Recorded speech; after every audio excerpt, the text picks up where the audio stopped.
of the South County Christian Chamber of Commerce. And with that, many of you all have come to the Spartanburg meetings. Angela McGee. She is the director of the South County Christian Chamber of Commerce out of Columbia. She's spoken at many of our Spartanburg meetings, and I want you to meet Angela here in Greenville. So let's give Angela a warm Greenville welcome. Always welcome.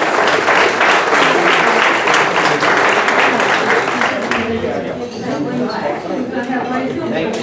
Greenville, chairman of our board, and this is exciting. What a wonderful opportunity to network Christian business people together and to let Christ be the center of our business leadership. We want to let you know that we have a number of new members, and I'll be up here. Sammy Knight, sales for Lake Julietta. I think we're going to have Ray Hill or Mark hand them out back there at the counter. If you go back there to the counter and someone will take a picture, receiving your certificate, and to know that you will also get a new unique and made only for the Christian Chamber by a Christian artist ornament from the Christian Chamber. But I have those on order since we have actually outgrown what we were providing. So thank you for your growth and your vision. Brian Finch, Business Development, and I cannot pronounce this corporation, so Brian Finch, are you here? Will you please stand and go receive your certificate? Marvin Bowen, Vice President of Outsourced Staffing, are you here? Marvin Bowen? I talked with him. No, I talked with him. He's on his way to Charleston. Gary Tompkins. I know I saw you, Gary Tompkins. There you are. Great to have you as a new member, president of the Kidder Group. And if you will go receive your certificate and get your picture taken as a new member. Eric Faust said that he could not be with us this morning. Jason Ross, you are here. Thank you. I think we already gave you your certificate. Bill Bliss could not be with us today. He was speaking somewhere else. Bliss and Associates. So this is exciting that we have all these new members. Also, we want to let you know that if you have not done so, please check us out at www.scchristianchamber.org. Please like us on Facebook at SC Christian Chamber. We have both the web page and the Facebook page and the Facebook personality. And Google Plus, like us on Google Plus. And then as you become a member, not only do you appear on all those web presences as a new member, we will list you and you will be networked with other like-minded Christian people, both physically in meetings like this around the state. You are always welcome to Spartanburg chapter, Columbia chapter, which will be next Wednesday at Stone River, same time, with a great speaker, Gary Dees, president of the Courier Technology Company. So you have an opportunity for education, Christ-centered business leadership, innovation, business leadership innovation that is Christ-centered. Many opportunities that we are doing mentorship. We plan to do that with Jason Ross and the North Greenville University. We're already doing that with CIU Business Leadership. We have so many wonderful opportunities in leading others to Christ by investing your talents of business leadership. So please, don't hesitate to join us. Join this wonderful movement that has really caught on. And you in the upstate, you know how to set a fire under something in the state. So join us in winning this state for Christ by investing your talent of business leadership back into the state. Lastly, I want to mention the folks like Rob Nelson and Hugh Brantley, Jeff Nolan, and such. We want you to know that we will also be working closely with all of you groups, Alexa and such as those. We want to actually help leverage your work in other ministries.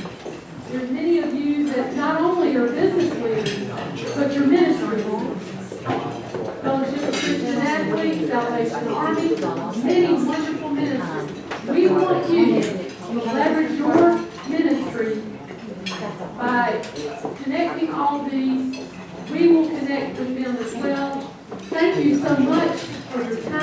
today.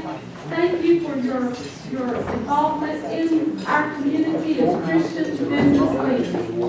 We'll be praying for you and let us know how we may be of service. Thank you.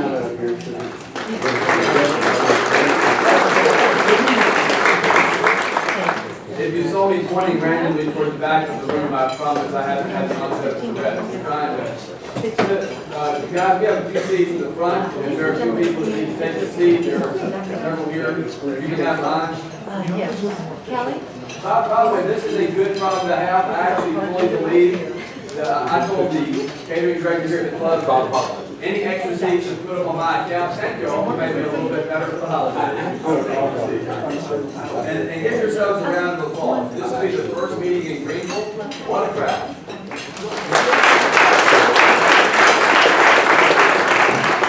And of course, we just introduced Angela to you as the chairman of the South Carolina Christian Chamber of Commerce, the director of the Chamber of Commerce. And now we talk a lot about networking, getting to work together, be engaged with one another. We're also going to need you to engage the culture. That's no small part while we're here. There'll be a number of arms to this organization, a number of partner ministries to help us carry out this mission. One of those is the South Carolina Christian Foundation, a charitable arm that helps provide financial resources to people doing the work of the kingdom and spread the gospel across our state. Our friend Bobby McDonald is the director of the SCCF, and I'm going to ask him to say a few words. Let's welcome Bobby to the podium.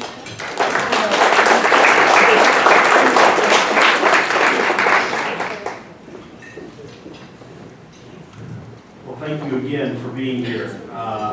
Your leadership in this community is important, but more important than that is your testimony here in this community. And when you combine your testimony and your leadership, you become quite an impactful force.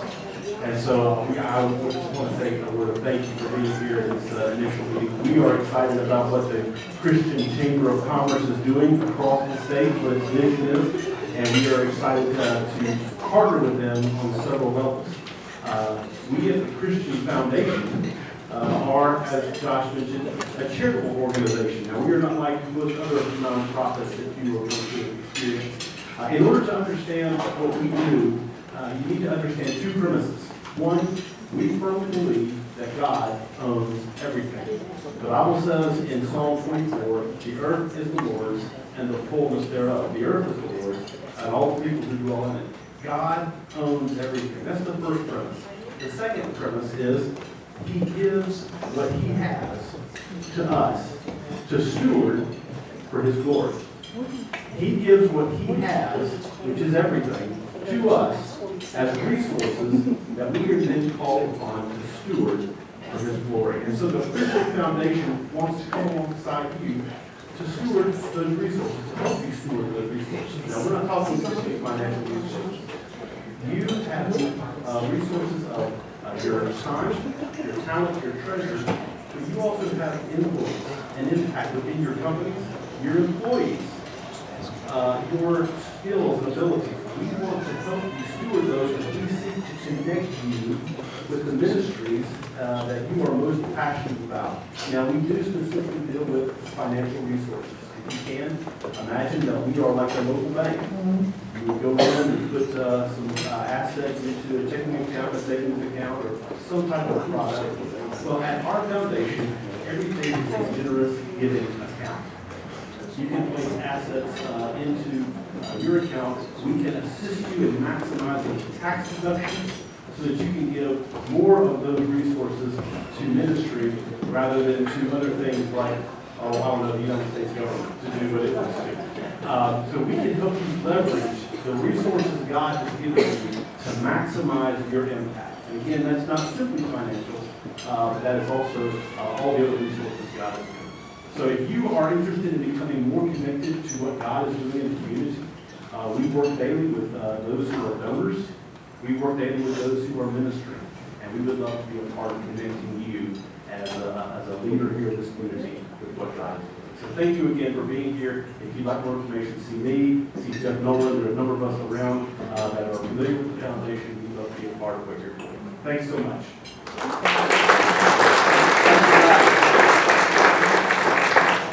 As I said, as far Spartanburg, if you can maximize your effectiveness in the kingdom and give only 10% to the IRS, it's a good day, right? Bobby, come? Amen. Amen.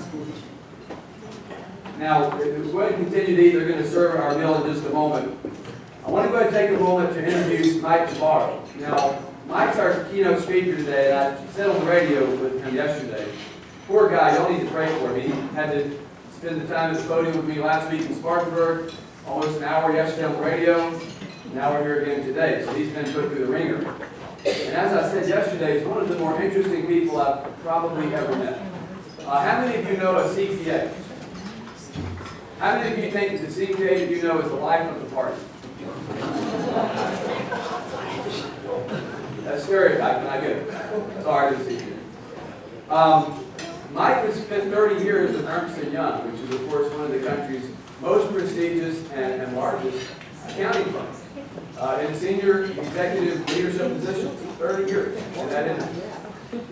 And now he works with a company, he's a partner in a company known as Battlefield Leadership LLC. Now, as I said in Spartanburg and said yesterday on the radio program, this to me kind of gets my blood boiled, the good one. We might say in Campbell, where I'm from, it gets your motor running. Because most of us have sat through at some point a seminar at a Howard Johnson with a notepad and a glass of water and listened to somebody drone on about leadership and communication for several days, right? You don't have to tell your boss, but you can privately admit to us, those aren't fun. And most of the time you don't walk away with that with a whole lot of nuggets. But what if you could be dropped into a battlefield where Napoleon lost the Battle of Waterloo? Or where Joshua Lawrence Chamberlain had to defend Little Round Top at Gettysburg? Because that's what these guys do. They teach leadership training, executive training skills, by teaching people what generals and commanders did right and what they did wrong in the theater of war. Now, we've heard the expression, there are no atheists in foxholes. That's almost true, but there aren't a lot of people who are going to shirk back if you're a leader and you're under fire. You make a decision and you're decisive in those decisions. What I said last week in the introduction is, how many of you have heard of a guy named Edward Braddock, besides James Jackson? He was the commander of the British in something known as the French and Indian War. And most of you have heard of the French and Indian War, yes? Which is, of course, before the American War of Independence. And the British were trying to hold on to the colonies that would become the United States. And the French said, hey, we want them. And so they allied themselves with the Iroquois and the Mohicans and various Indian tribes to try and repel the British from the American colonies. And Braddock said, I will crush this, I'll put a stop to it. So he brought one of the largest armies ever to roam North America, to our shores, and he was severely decimated. He came in here proud. He marched in European style like you fight on a battle, some field in France. It didn't work in the mountains of the United States, what would become the United States. And he lost an entire division.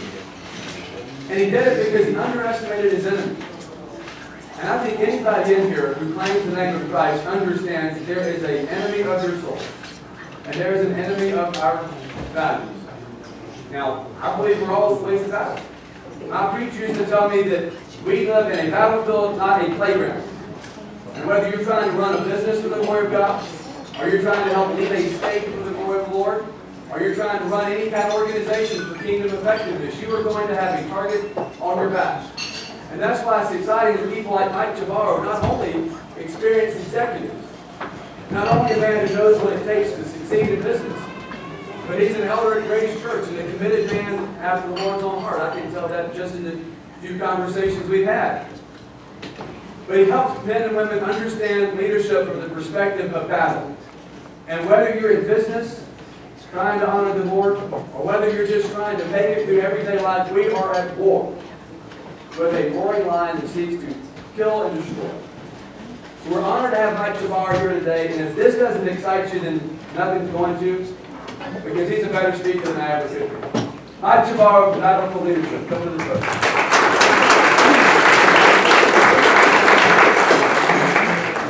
Thank you, Josh. Pray for Josh. He's a little more passionate than just a little bit more. He does a great job in the introduction. I hope I can live up to what he's talking about. It is an honor to be here today to talk to you about leadership, but also to talk to you about leadership within the context of military leaders. And as we stand here today in the Veterans Day, so it's quite an honor for me. Let me say to you up front that if you don't have any interest in history or any interest in battle, don't worry. The focus is really going to be on leadership. And I'm used to talking to audiences that don't have a lot of interest in history, but if you do, you're probably going to like what I have to say.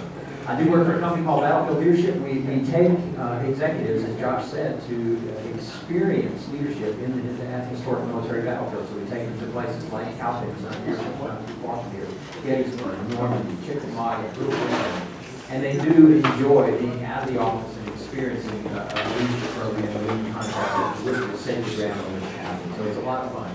At Battlefield Leadership, we talk about leaders within the context of what we call the 3 C's. And we've got a slide for this we can show. And it's the 3 C's of leadership: character, confidence, and courage. Everybody's got a leadership model. It's pretty simple, pretty easy to remember. And when you think about leadership, I want you, as I talk to you about a couple of leaders today from a military perspective, I want you to think about these 3 C's. Because there are a lot of leaders who get 2 out of 3 right, or 1 out of 3 perhaps. But not a lot of leaders, unfortunately, that get all 3. And I think in our world today, we need more leaders of character, confidence, and courage. And the one so often that gets missed is character, right? You know, that the word character comes from the Latin word, which means to stamp or engrave. And so the idea is that every interaction we have with someone stamps our character. Every little interaction. It can be as simple as, blowing off an email and not responding to someone. It can be a discourteous comment to an administrative assistant. And so every interaction we have stamps and molds our character. I ask a lot of veterans, I say, who's your favorite president? And the answer I so often get is Ronald Reagan. So I'll use him to just illustrate to you what it means to be a person of character. Peggy Newton, who was a speechwriter for Ronald Reagan, wrote a great book. It's called When Character Was King. In her years of seeing behind the veil in the Reagan administration, she got to see Reagan as he was. Got to see how he treated Nancy and kind of the character of the human being. And so she wrote a great book about Reagan called When Character Was King. Being the journalist that she was, she now writes columns. You may see her in the Wall Street Journal. She said, to have credibility, I had to have some honest dialogue about who Reagan was. And he wasn't perfect. He wasn't St. Ronald, so I needed to find somebody who had something negative to say about President Reagan. So she said she searched high and low, and she finally found someone who had a negative story to tell about Reagan. It was a maitre d' in a restaurant in Beverly Hills back in Reagan's acting days. And what happened, the story that he told Peggy was that Ronald came in one night and he had inadvertently given up his reservation. And so Reagan made a little bit of a public scene. He let the maitre d' hold it, told him what he thought. He kind of stormed out of there. And so Peggy said, that's great. I've got a story about Reagan I can put in my book, and everybody realized that he wasn't perfect. And so as she was leaving the restaurant, she said, the thought occurred to her, I need to ask him one more question. So she goes back in and she says, by the way, did you ever see Ronald Reagan again? And he said, well, of course. The next day when he came back to apologize, to stand for Reagan, every single interaction we have impacts our character. So what I want to do today is share with you by way of story. And that's really what we do in Battlefield Leadership, is we try to engage leaders in the story of leaders. And I want to share with you 2 of my favorite leaders from military history, names that may not be household names, but hopefully by the end of the day you'll have a little more appreciation and respect. And I know you got to get your food. There's going to be a little noise going on. Try to stay focused, but your food is far more important than anything I have to say. So we need to make sure we get your food. The first character I like to talk about, and I can say every time I talk about this guy, that I have a serious man crush on this individual. He, for all intents and purposes, he is the ultimate leader of character, confidence, and courage. So it comes from the American Civil War, and his claim to fame and his defining moment in history came at the Battle of Gettysburg. So let me give you just a short history lesson leading up to Gettysburg. If you know anything about the American Civil War, you know leading up to Gettysburg, the South was having their way with the North, thanks to a great military leader by the name of Robert E. Lee. Again, if you talk to anybody in the military, you talk to anybody who went to West Point, they'll talk about a great military leader that they studied. Robert E. Lee's name is always at the top of the list. So coming into Gettysburg, he and the Army of Northern Virginia are having their way with the Union Army. He is 7-0, well, at least 6-0-1, depending on how you count and beat him.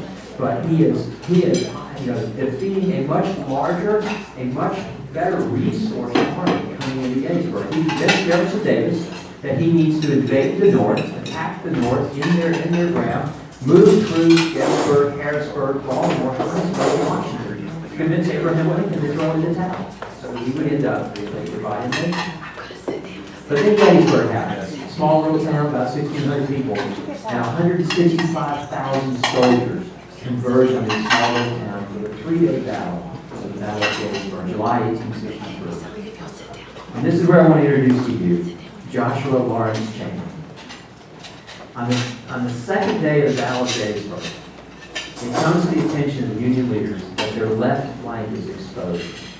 And so Governor Warren tells Colonel Vincent, Strong Vincent, who's in charge there, that we've got an issue and we are exposed on our left flank. And so Strong Vincent goes to Joshua Chamberlain, who's leading a Maine regiment, and says, your job is to defend the left flank. He said, you are the last stop, and you must defend the left flank at all costs. Because if you don't, the Confederates are going to march on into Gettysburg, they're going to get the high ground at Cemetery Hill, and we're going to lose Gettysburg. It's not going to be pretty.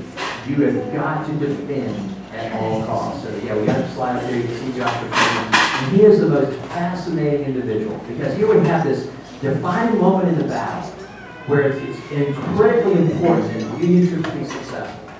And the guy that they picked to lead that effort, what's so unique about him is his background. So let me back up and tell you a little bit about Chamberlain. Hopefully we gain some appreciation for him. Chamberlain, born in Maine, his mother wanted him to go to seminary. Grew up in a spiritually inclined family, they were Christians.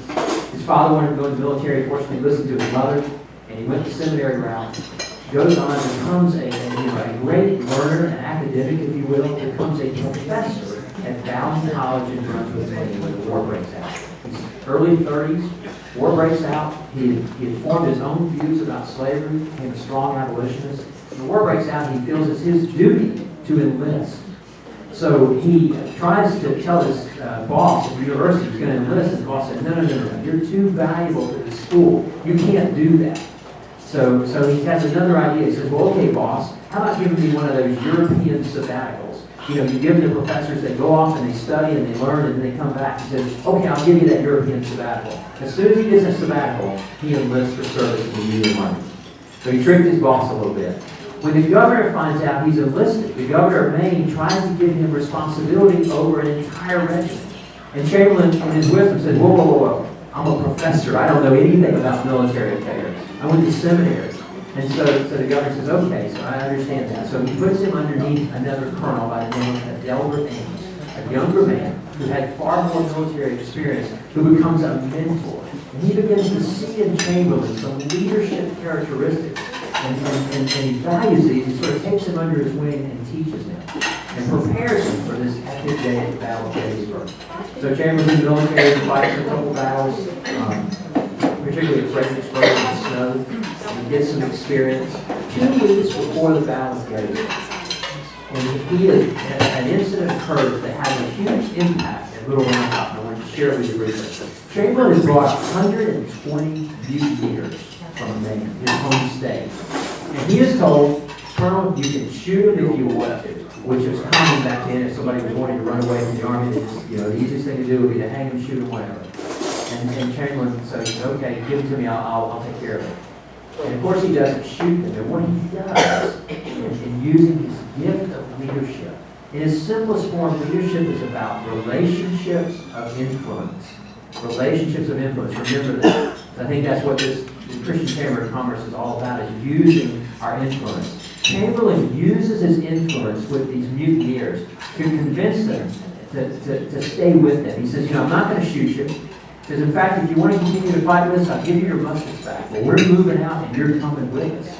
But he does it in a very passionate, a very inspirational way. When you watch the movie Gettysburg, you see his speech that he uses to do that. So we end up at Gettysburg two weeks later. And here we are at Little Round Top. The mutineers are with him, by the way. Of the 120, all but 4 took up arms at Little Round Top and helped him, support him at Little Round Top and were decisive in that victory. So the battle goes on. The Alabama regiment is charging up the hill for a period of about 3 hours in the afternoon of July 2nd. They're fighting intensely. Chamberlain said in one of his biographies, he said he looked around him and the fighting was so intense he could not even see one of his own men. He was completely enveloped by the Confederates. It was an intense battle, charging up the hill, retreating, charging back up the hill. Fighting goes on. Both sides are near the end. Somebody comes to Chamberlain and says, "Boss, we're out of ammunition. We have no more bullets. What are we going to do?"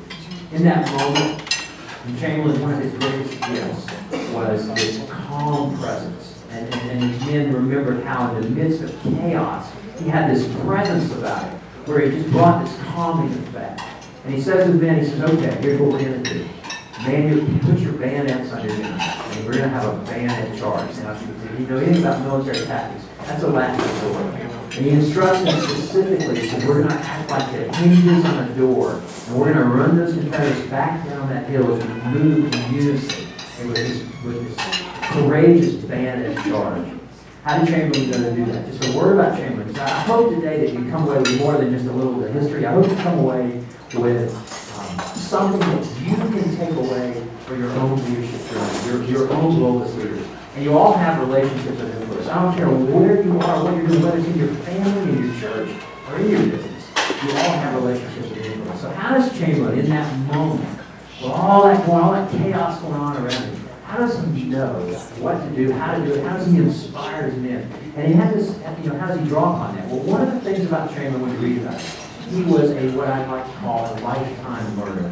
He realized what he didn't know when he got into the service, and he became a student, a learner. He was teachable. Oh, I do some premarital counseling where people are getting engaged, and people always ask, young people always ask, "What do you look for in a future spouse?" And the first thing on our list is always teachability. Because if they don't have teachability, then what you get on that wedding day is what you're stuck with the rest of your life. And so Chamberlain had this as a learner. He didn't know it all. He knew he didn't know it all. He wrote a letter to his wife early in his military career. He said to his wife and his Fanny, he said, "Dear Fanny, I am reading every book I can possibly find on military tactics, consuming." Abraham Lincoln, one of my heroes, had a great quote as a young man. He said, "I always felt I had a duty to prepare for my destiny." Now Lincoln, you know his story, self-educated man, poor background. And so he used that quote to explain why, as a 12-year-old boy, he walked 10 miles to read a book on grammar. I had 3 sons. I couldn't get them to walk down the hall to read a book about anything even that interested him. But Lincoln walked 10 miles to read a book on grammar. Why?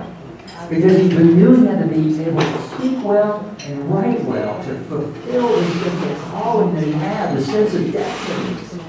And so it explains why the Civil War broke out. That Lincoln knew more about maritime war tactics than anybody in his cabin. Why?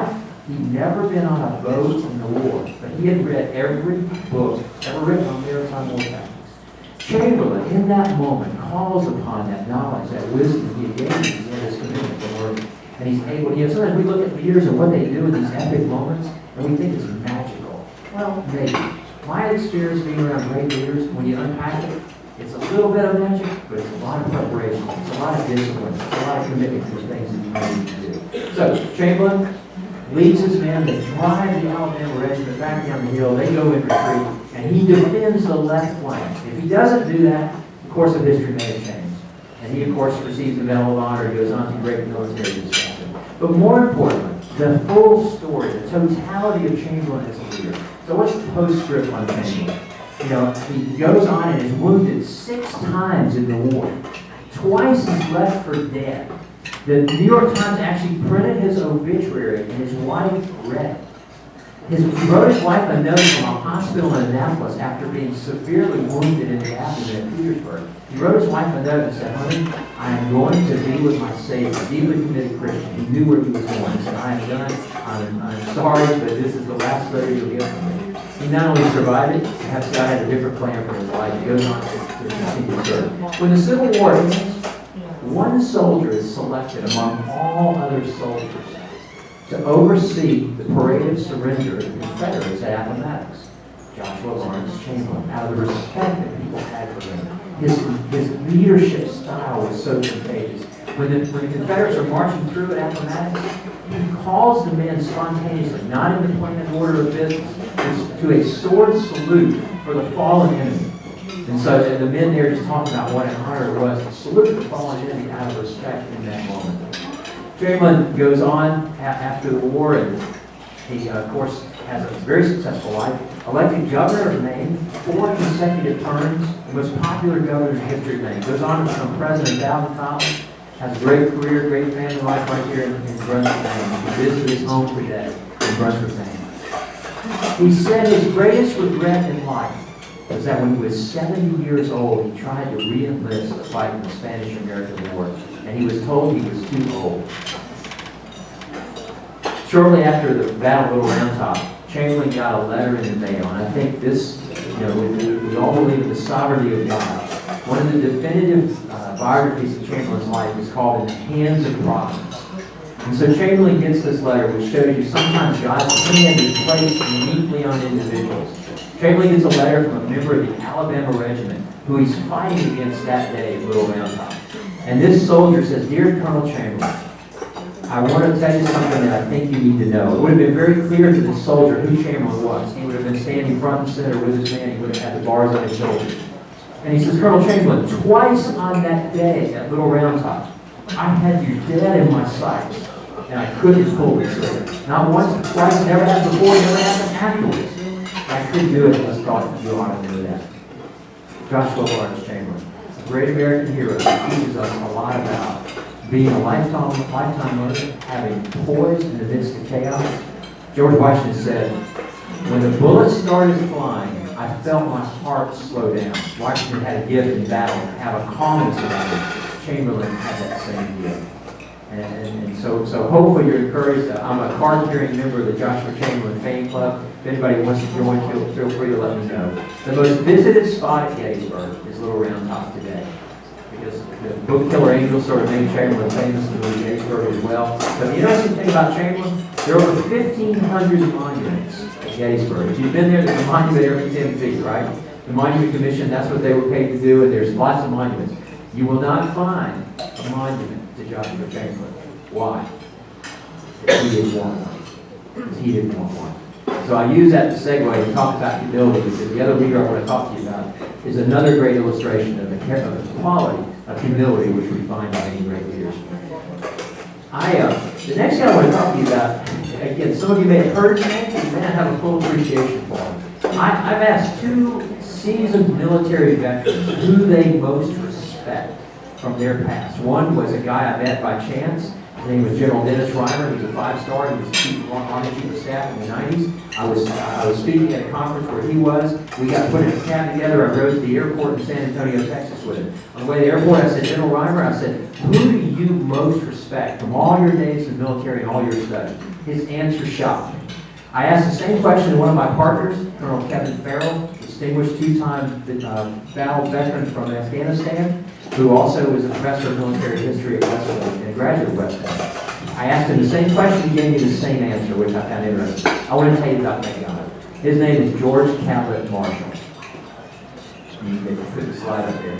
A guy that you may have heard his name when you hear the Marshall Plan. He was the economic recovery plan for Europe after World War II. But Marshall is the most fascinating guy to read about and to learn about.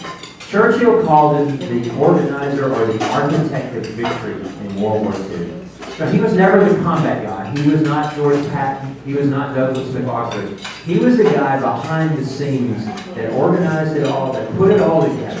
Harry Truman called him the greatest military person ever produced. Pretty big compliment from the President of the United States. What was it that made Marshall so special? And why do we talk about him today? And what can we learn from him? Interesting background. Grew up in Virginia. Actually was born in Pennsylvania. Grew up in Virginia. His father lost their fortune when they were young, so they moved kind of from middle class into poverty. It caused George to fall behind in school. When Marshall won the Nobel Peace Prize, he was given that after World War II, he talked about a time in his childhood when his father took him to meet a principal at a school that he was trying to get him into. And the principal gave young George, 8, 10 years old, an oral exam. And Marshall said, "I knew the answer to none of the questions." He said, "It was the most embarrassing moment of my young life, and I never forgot it." When he graduated high school finally, not being prone to being strong in academics, he wanted to go to VMI, where his brother went, Virginia Military Institute in Lexington. His brother said to his mother, and George overheard this, His brother said to his mother, he said, "Mom, do not let George go to VMI. He will embarrass the family." George said that comment drove him to try and prove his brother wrong. And so many great leaders, you can trace historically to that moment in time where somebody told them they couldn't do something, and they had to prove them wrong. And so that was Marshall. So he goes to VMI, doesn't distinguish himself academically, but at VMI he becomes a soldier. And what he said about his VMI experience, it taught him self-control, it taught him about honor, duty, integrity, and things that would serve him well. Because that's the man he becomes. Enters the military, doesn't become a battlefield commander of notoriety. He pays his dues, but he progresses very slowly through the military.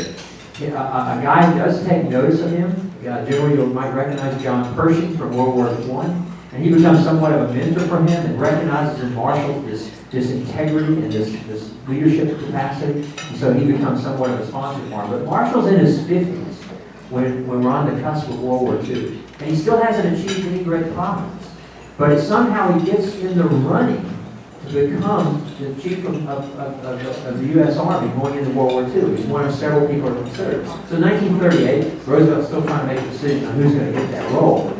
But he calls a group of military leaders into a little summit because he wants to tell them about a plan that he has to build 20,000 planes to give them to Great Britain and France going into the war. That's his idea to support the war effort. So he tells this group of military leaders, and Marshall's in the midst of this group. He's got invited in. And he tells them about this plan, and he says, "Okay, man, what do you think about it?" And one by one, everybody says, "Mr. President, that's a great idea. That's a great plan." "Yes, sir, Mr. President, we're behind you. We think that's a great idea." Marshall is silent.